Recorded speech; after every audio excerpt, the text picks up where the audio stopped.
Good morning, Steve Zalunardo here. Just a quick update on the current inventory. We're at 27,345 units, so we're up about 200 units since last week. Sales have increased too. We're at 913. That's obviously between high-rise and low-rise residential, so we're up about 100 and change.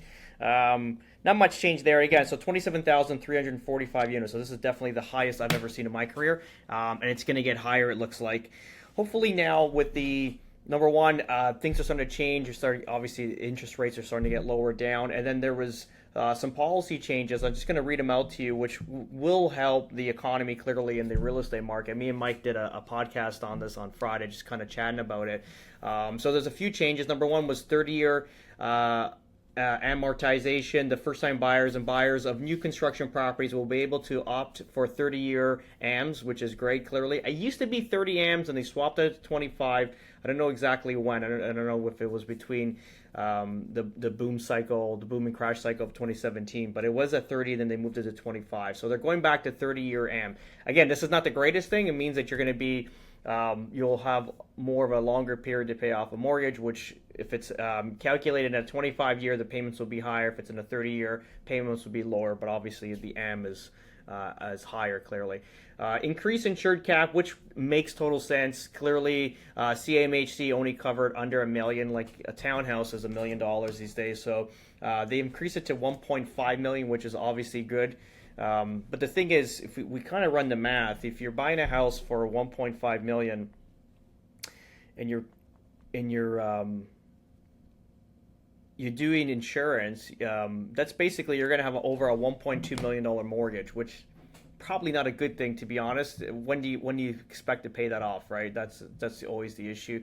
But again, this is creating more leniency, more buying power, more opportunity for buyers to get into the market. Clearly, you're going to have to figure out how to shed this debt at the end. But again, they're trying to revitalize the current market that we're in right now. Especially, I think builders are putting pressure on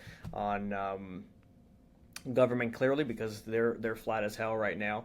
And not to mention, remember, we're going into a cycle next year, into the federal election. This is a whole plan, and we always talk about this, how they try to spool the market going forward prior to an election to kind of make it look like a robust economy. Again, there's a lot of stuff that happened between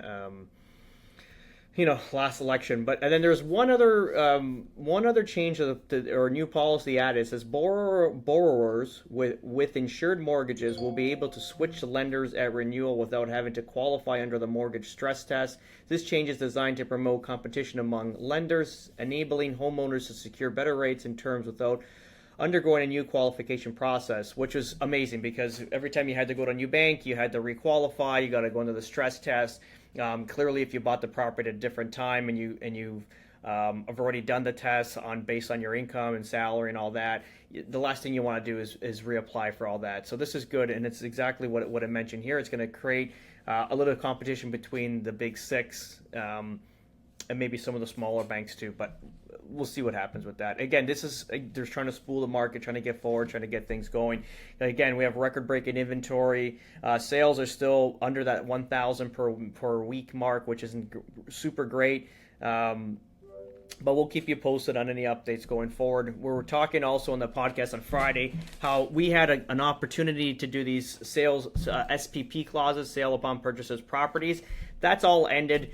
Unless it's something that's been sitting for quite a while in the rural designation, and not even that at that point, because we got into a situation where we submitted an SPP clause on a property, and it was obviously not in the suburbs. It was in a rural area, and literally another offer came in and beat us out and the whole thing. So SPP clauses are at a tail end, and they won't be utilized anymore. I know in the past we've always kind of promoted this with our clients going forward because it was an opportunity.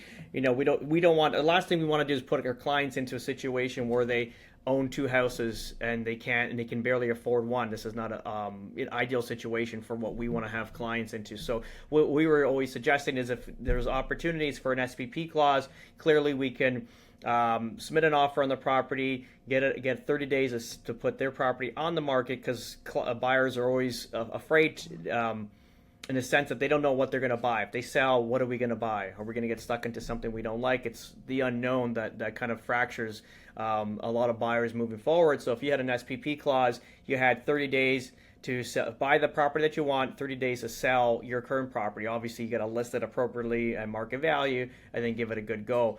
But that's all ended now. What we are encouraging clients to do right now is basically sell first and then buy, because that's the only practice you're going to be able to do going forward. If you're obviously there's the unknown aspect of what you're going to buy, but again, 27,345 units available in the market. You're going to have inventory to choose from, clearly, but I think importantly is to get the home on the market. And this is what we're doing today. We have one listing coming up in Woodbridge. Photos will be taken today, and that's the whole point. Like, get it on the market. We can look at as many properties we want. It doesn't make sense until we sell, until we know what we're putting in our client's property. So this is our clients taking our advice and putting it to action today. But we'll keep you posted on this, how it progresses, and we'll go from there. Have a great day.